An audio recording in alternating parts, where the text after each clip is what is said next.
अगर मैं आपसे कहूं कि जहांगीर के इलाके में कुर्सी डाल के बैठे हैं सिंघम, अरे वो सिंघम जो कि यूपी से बंगाल के अंदर गए हैं, जिनका नाम अजय पाल शर्मा है। लेकिन सवाल ये उठता है कि कुर्सी डालकर बैठ गए तो इसमें कौन सी बड़ी बात हो गई। अरे इसमें वही तो बहुत बड़ी बात है, जहां पर हिंदू मुस्लिमों को लेकर लड़ाइयां चल रही हैं, जहां पर जहांगीर खुलेआम धमका रहा है, कह रहा है कि अगर वो सिंघम है तो हम भी पुष्पा हैं। उसी के इलाके में उसी के सामने कुर्सी डालकर फौजियों के साथ बैठे हुए हैं। लेकिन सवाल ये उठता है कि आखिरकार पूरा का पूरा मुद्दा क्या है।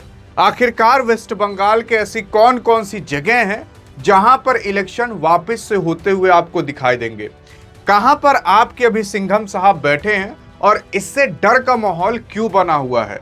भाई साहब, अभी जहां से आपके सिंघम साहब यानी कि अजय पाल शर्मा साहब गुजर रहे हैं, एक बार एक जगह से गुजर रहे थे तो उसके सामने टीएमसी के नेता, कुछ मुस्लिम थे और कुछ दंगाकारी थे। दंगाकारी जैसे बांग्लादेशी आ जाते हैं, जिसको हिंदू मुस्लिम नहीं, बस वो दंगाकारी ही रहते। तो जहां जहां से आपके अजय पाल शर्मा साहब गुजर रहे हैं, भाई साहब वो लोग कहीं तालाब में कूद रहे हैं, कहीं बिल्डिंगों से कूद जा रहे हैं, कहीं से भी कूद जा रहे हैं, क्योंकि इनको पता है कि अगर मैं तालाब में कूद गया बच सकता हूं, लेकिन अजय पाल शर्मा के हाथ में आ गया तो बचना बहुत मुश्किल है। यार ये बंगाल का नक्शा है, भारत के नक्शे में बंगाल देख सकते हो किस तरीके से है। यहां पर इलेक्शन हो रहा है और इस बंगाल के अंदर ये जो नीचे वाला साउथ वाला एरिया देख रहे हो, इसे दक्षिण 24 परगना कहते हैं।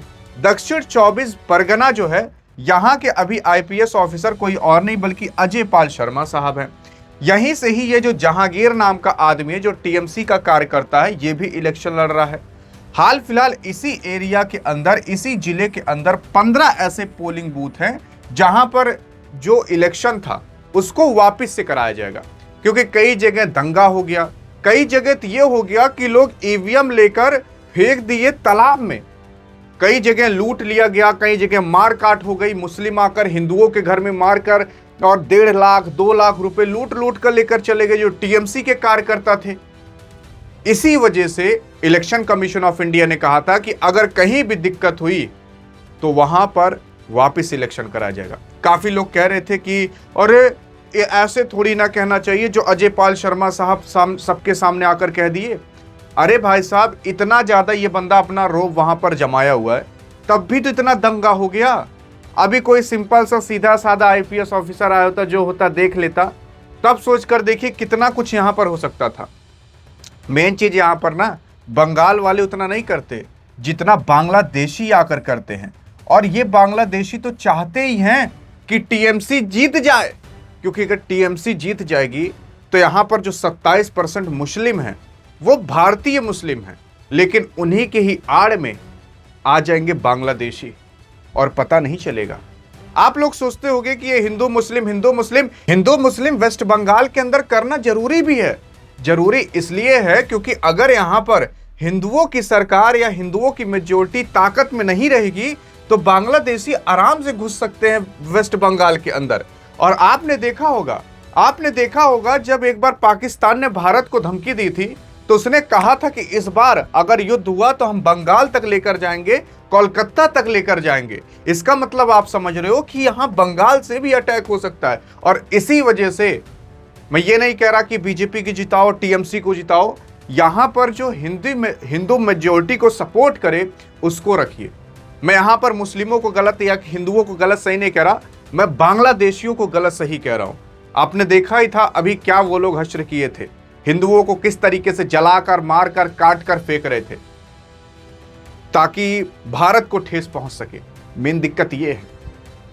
तो इसलिए बंगाल के अंदर ऐसी सरकार होनी चाहिए जो हिंदुओं को सपोर्ट करे, मुस्लिमों को भी सपोर्ट करे, लेकिन हां, जो यहां से बांग्लादेशी आते घुसते हैं और भारतीय मुस्लिम के आड़ में वो लोग छिपे रहते हैं, इसी वजह से अभी अगर 100 बकरियां रख दो, उसके बीच में एक भेड़ रख दो ना, तो पता नहीं चलेगा, लेकिन वो भेड़ 100 बकरियों को मार सकता है। वैसे ही अगर भारत के जो मुस्लिम हैं, अगर उनके बीच में 2-3 बांग्लादेशी मुस्लिम ले आओगे तो पता नहीं चलेगा, लेकिन वो यहां पर आकर आतंक फैला सकते हैं और वही आतंक फैला रहे हैं। तो आई थिंक अब आप समझोगे।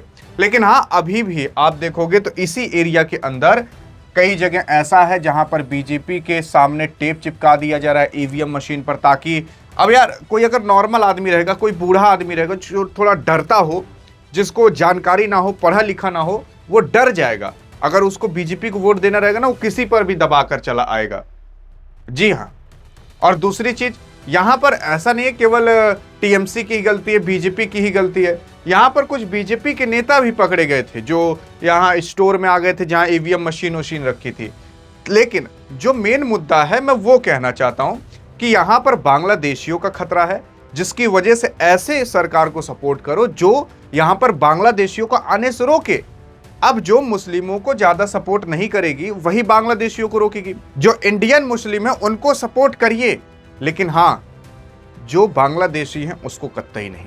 फिर उसके बाद आपने देखा होगा अजय पाल शर्मा साहब के लिए कुछ लोग उल्टा सीधा बोले थे, जिनका नाम महवा मोहित्रा है, जिनके ऊपर अब एफआईआर भी हो चुकी है। तो आईपीएस ऑफिसर के ऊपर भी काफी लोग उल्टा सीधा बोलना चालू कर दे रहे हैं। कुछ लोग कह रहे हैं कि बीजेपी के द्वारा इनको भेजा गया है। अब भेजा गया हो चाहे ना भेजा गया हो, लेकिन हाँ भैया, इतना बेचारा सब कुछ किया, लेकिन तब भी इतना ज्यादा आतंक फैल गया, इतना ज्यादा सब कुछ हो गया। अब सोच कर देखिए, अगर इतना ना किया होता तो एकदम चरम लेवल तक ही चला जाता। अगर आप देखोगे तो टीएमसी के कार्यकर्ता अभी बंगाल के अंदर कई हिंदुओं के घर में घुस करके लगभग 10 लाख का सामान लूट कर लेकर चले गए।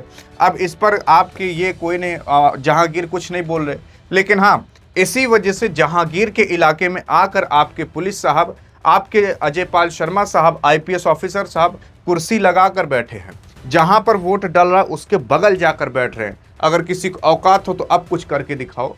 उन्होंने खुली छूट दे दी है कि अगर कोई भी चक्कर पकड़ करता हुआ दिखाई दिया ना, तो माफी मांगने लायक मत छोड़ना। अगर देखा जाए तो इसी दक्षिण 24 परगना के अंदर इसी 1 जून को, हाँ भाई साहब, 1 जून को ये सारे कांड होते हुए दिखाई दिए, जहां पर ईवीएम को उठाकर फेंक दिया गया टीएमसी के कार्यकर्ताओं द्वारा तालाब के अंदर।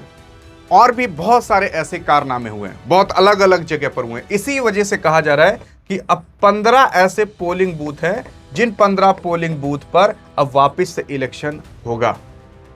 और आज हो रहा है, जब आप वीडियो देख रहे हो, क्या पता तब भी ये इलेक्शन हो रहा हो और वहां पर ही कुर्सी लगाकर बैठे अजय पाल शर्मा साहब। इस बार आर या तो पार की लड़ाई है।